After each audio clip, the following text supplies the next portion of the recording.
We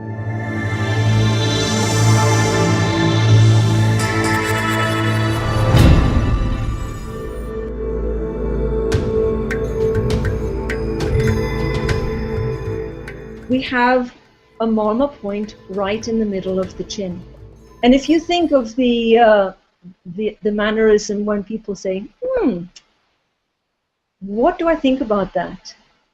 Actually, this marma refers to our heart center, so it brings circulation to the face, but it's also the marma on an emotional level that connects us with what our heart is thinking and feeling.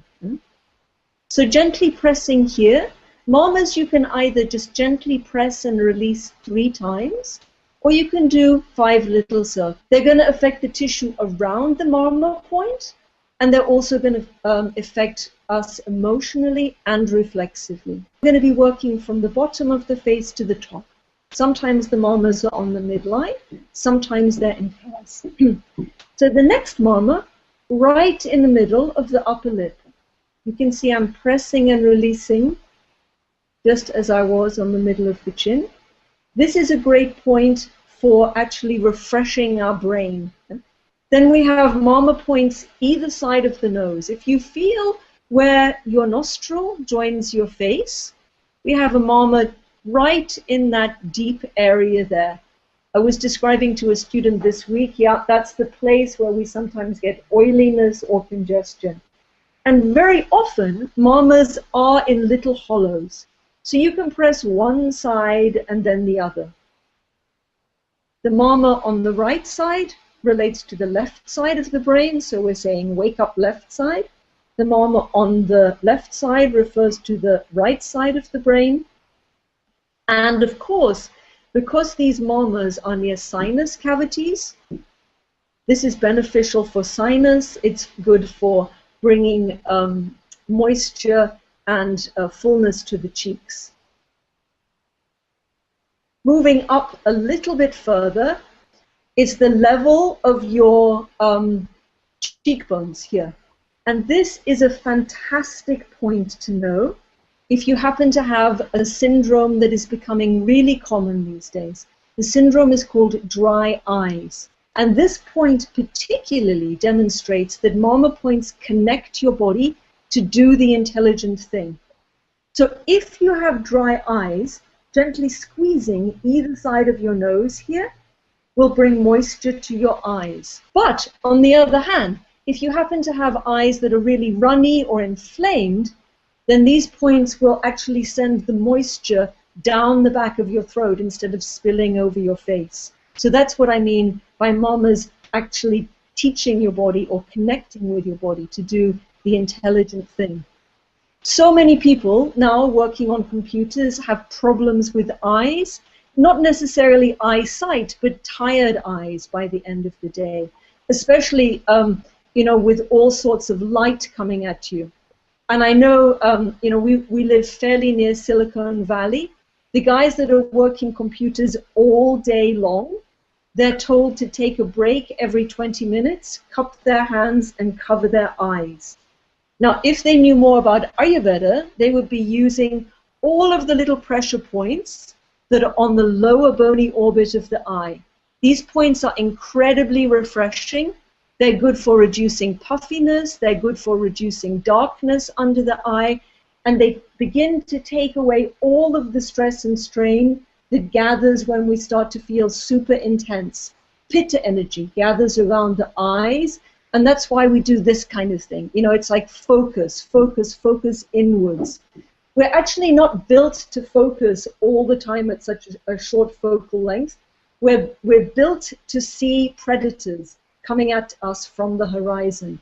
So it is an inherent strain to focus on something as close as a computer screen. So we had these points that were great for eyes. We now have another point. This is a little scary if you're doing it on somebody else, but quite comfortable if you're doing it on yourself. It's at the very corner of your eye, and notice the difference it feels between placing your finger here and adjusting your finger so that it's pointing right into the middle of your head, and you've got your finger between your eyeball and the eye socket, jiggling up and down, up and down. And the only pressure you should apply is always going to be away from the eyeball. If you keep to that rule, you cannot do any harm. So you're not aiming to go deep into an eyeball or putting any kind of pressure on the eye itself. You're just using your finger like a little hook to hook around the corner of the eye and jiggle up and down. This is a fantastic point for eye strain. It's really, really refreshing to the eyes because it increases all of the circulation behind the eye. It actually helps the muscles behind the eye put the eye socket in a different place. And when I use these points to do face rejuvenation on clients, one of the things you will consistently notice is how bright and shiny the eyes look and how the eyeball is in a different position. It actually makes the whole face look so much more refreshed and relaxed. Okay? The last of the great eye points, so we had here, here, and now here. And if you feel close to the nose, this time on the upper bony orbit of the eye, you'll find little knobby ends. If you're a migraine sufferer, you might know these points, or you might have just discovered that pressing here gently, or even quite firmly, is something fantastic for relieving migraine headache.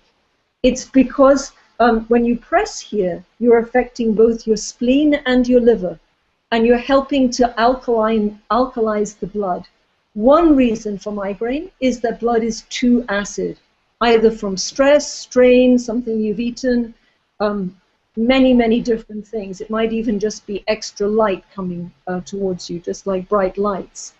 But pressing and releasing here with the pressure away from the eyeball again and towards the top of the head, fantastically useful massage points for helping the eyes, brightening the eyes, taking all of the stress and strain away from the eyes. Then you can pinch the eyebrows, and there are minor marmas all the way behind the eyebrows.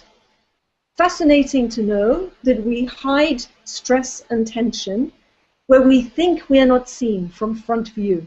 So we hide more stress underneath our chin. We hide stress underneath our eyebrows. We hide stress around our hairline, and more stress and tension at the back of our neck than at the front of our neck. So if you feel behind your earlobe, you might find a little bumpy end, a little bumpy bone called the mastoid process. This point helps relieve a whole lot of tension in the jaw. Now, for men, the muscle that holds the jaw and opens and closes the jaw is the strongest muscle in their body. For a woman, we have one muscle stronger. That's the muscle that is our uterine muscle. But whether we're men or women, this muscle is super strong and has the capability of holding huge amounts of tension. So if you can relieve tension in the whole of the jaw and these big jaw muscles, you do tremendous things for relieving tension in the face and improving circulation to the whole face. And you want more circulation because it's more fresh circulation that keeps your skin really cleansed, really nourished, and properly hydrated. So that is a super quick overview of the best marma points for the face.